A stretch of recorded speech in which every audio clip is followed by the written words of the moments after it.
Imagina vivir en un lugar donde no existen cárceles, donde no hay policías, donde no hay juicios como los conocemos hoy.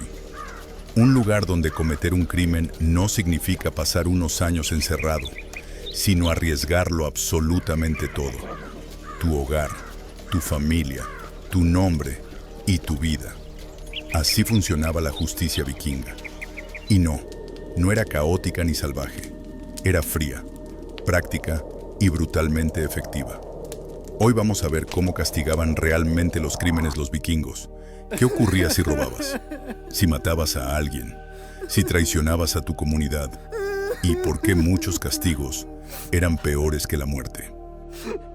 En la sociedad vikinga no existía el Estado como lo entendemos hoy. No había una autoridad central que se encargara de imponer la ley.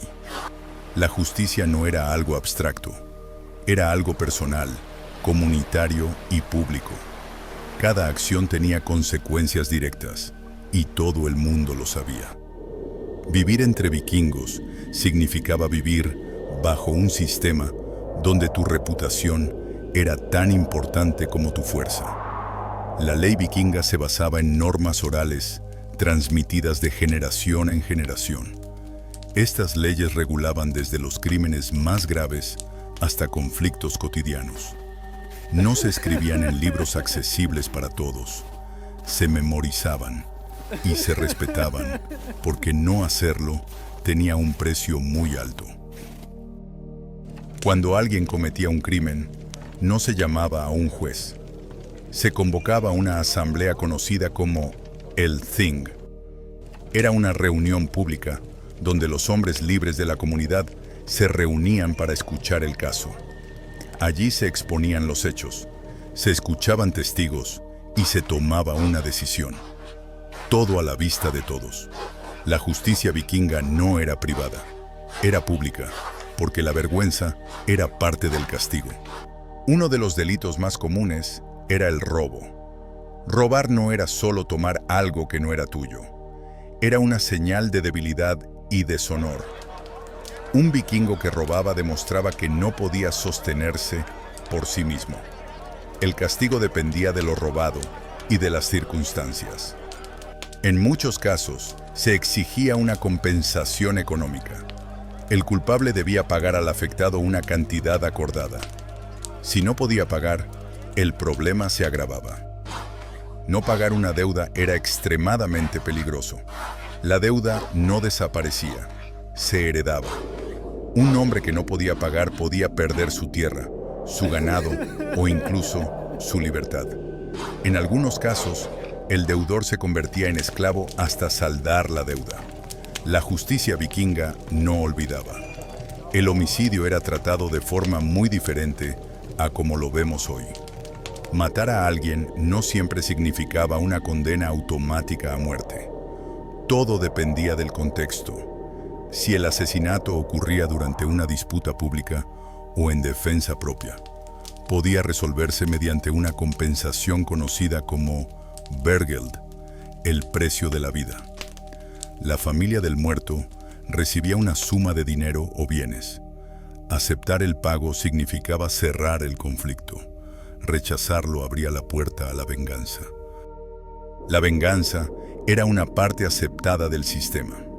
No era vista como algo caótico, sino como una forma legítima de justicia cuando no había acuerdo. Pero la venganza debía ser proporcional. Excederse podía convertirte a ti en el criminal. Uno de los castigos más temidos no era la muerte, sino el destierro. Ser declarado fuera de la ley significaba perder toda protección legal. Cualquiera podía atacarte sin consecuencias. No podías recibir ayuda, ni refugio, ni comida. Eras invisible para la ley. El destierro era, en la práctica, una sentencia de muerte lenta. Había dos tipos de destierro. Uno temporal, donde la persona debía abandonar la región durante un tiempo determinado, y otro permanente, donde el condenado era expulsado para siempre. En este caso, regresar significaba la muerte inmediata. Para muchos vikingos, ser desterrado era peor que morir, porque significaba perder tu identidad y tu lugar en el mundo. La traición era uno de los peores crímenes. Traicionar a tu comunidad, a tu jefe o a tu familia era imperdonable. No había compensación posible. La traición rompía el equilibrio social. Los castigos podían ser extremos, desde la expulsión inmediata hasta la ejecución pública. La reputación de la familia del traidor quedaba manchada durante generaciones. Los esclavos, conocidos como thralls, no recibían el mismo trato ante la ley. Su vida tenía menos valor legal. Si un esclavo cometía un crimen, el responsable era su dueño. Si un esclavo era asesinado, la compensación se pagaba al propietario, no a una familia. Esto muestra lo jerarquizada que era la sociedad vikinga, incluso dentro de un sistema aparentemente igualitario. Los castigos físicos también existían. Golpes, mutilaciones y marcas visibles podían usarse como advertencia. No siempre se buscaba castigar al culpable. A veces se buscaba enviar un mensaje al resto de la comunidad. La justicia vikinga no era indulgente, era preventiva. No había cárceles porque encerrar a alguien era inútil. Alimentar a un prisionero en invierno era un desperdicio de recursos. La justicia debía ser rápida y definitiva. Resolver el conflicto y seguir adelante. La supervivencia no permitía largas penas ni procesos interminables. Las mujeres también podían acudir al Thing y presentar acusaciones, especialmente en casos de agresión, abuso o disputas familiares. Aunque la sociedad era mayoritariamente masculina, las mujeres tenían derechos legales claros. Ignorar una acusación femenina podía tener consecuencias graves. La vergüenza pública era una herramienta poderosa. Ser señalado como deshonesto, cobarde o criminal podía arruinar tu vida social. Nadie quería comerciar contigo. Nadie quería casarse contigo. Nadie quería ayudarte. En una sociedad pequeña y cerrada, eso era devastador. Pero la justicia vikinga no terminaba en los castigos más conocidos.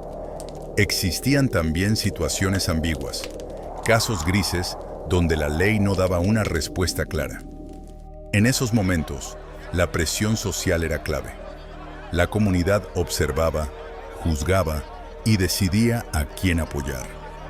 Vivir rodeado de personas que te vigilaban constantemente hacía que el comportamiento estuviera siempre controlado.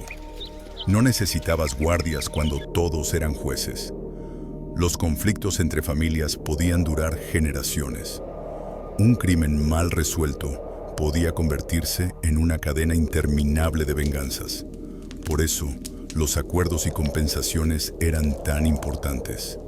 Aceptar el Bergeld no era solo aceptar dinero, era aceptar el fin del conflicto. Rechazarlo era declarar que la sangre debía pagarse con sangre. Esa decisión podía marcar el destino de una familia durante décadas. En algunos casos, los castigos no eran inmediatos. Un acusado podía ser declarado culpable, pero disponer de un tiempo limitado para abandonar la región. Ese plazo era angustioso. Cada día contaba. El condenado debía decidir si huir, si buscar protección en otro territorio, o si arriesgarse a quedarse y enfrentar las consecuencias. El miedo constante era parte del castigo. Los rumores también tenían peso. Ser sospechoso de un crimen, aunque no se demostrara del todo, podía arruinarte. La reputación era frágil. Bastaba con que alguien influyente dudara de ti para quedar aislado.